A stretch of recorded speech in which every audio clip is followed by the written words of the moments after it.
Implications of Lorentz transformations, length contraction and time dilation. Now that we have derived Lorentz transformations, our next task is to find invariants of these transformations. Since they were derived using postulates of special relativity, and because first postulate require that all physical laws should retain their form in all inertial frames, we need not worry about invariance of physics principles. Nevertheless, since Lorentz transformations reduce to Galilean transformations under proper limits, and Newton's laws are invariant under Galilean transformations, we are okay with that. What changes in Newtonian mechanics is not the equations but its interpretations. Also, you must be able to prove invariance of electromagnetic wave equation under Lorentz transformations. So now what? Well, our interest is to look at physical quantities rather than physical laws. You must remember that length is invariant under Galilean transformations. But is it invariant under Lorentz transformations too? And now that time is no longer independent of space coordinates, is it invariant or not? Let's examine. Consider a rod that is stationary in S prime and is lying along x dash axis. If I want to measure its length, I have to take two readings, each for its endpoints. Let the endpoints be coincide with x2 dash and x1 dash. Since the rod is stationary, it doesn't matter when I take these readings. So I can measure x1 dash at t1 dash and then x2 dash at some later time t2 dash. So in S frame, the length of the rod is Lx prime equal to x2 prime minus x1 prime. If we use Lorentz transformations, we get Lx prime in terms of x and t that are S frame coordinates. Now let's see the scenario in S frame.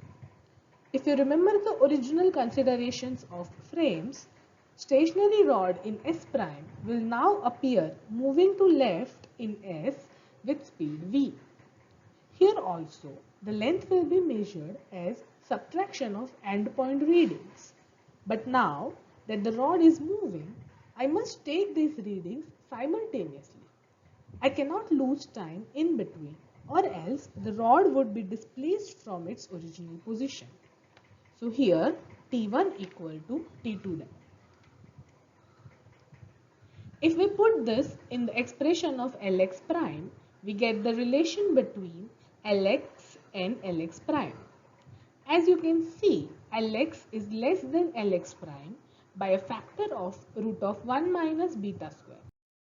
Because rod was moving in S, its measured length came out to be less than its length when it was stationary.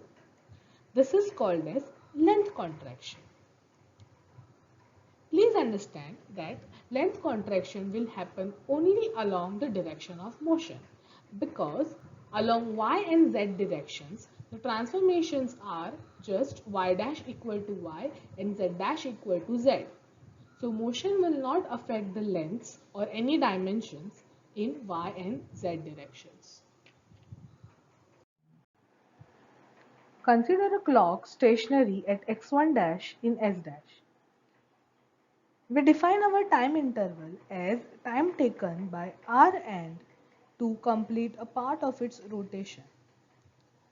We mark beginning and end of this interval as t1 dash and t2 dash.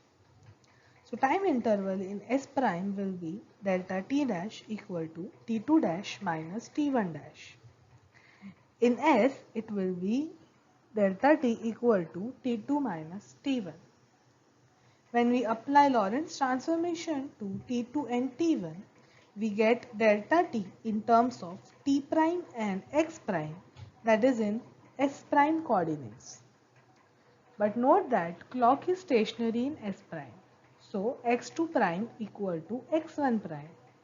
Putting this into the equation for delta t, we get the relation between delta t and delta t prime. As we can see, delta t is more than delta t dash by a factor of root of 1 minus beta square. Motion of clock in S lowered the rate at which time passes. This is called as time dilation. You must have noticed the contraction of length and dilation of time is with respect to the frame in which body is at rest. We call such frame proper frame. Similarly, proper length is the length of the body in proper frame, that is where body is stationary. Proper time can be interpreted in three ways. Time recorded by a clock attached to the observed body, or by a single clock at one place, or between two events occurring at same place, which we just did. All of these statements about proper time are equivalent. So if we want to write equations for length contraction and time dilation in terms of proper quantities, they can be written as improper length equal to proper length multiplied by root of 1 minus beta square, and improper time equal to proper time divided by root of 1 minus beta square.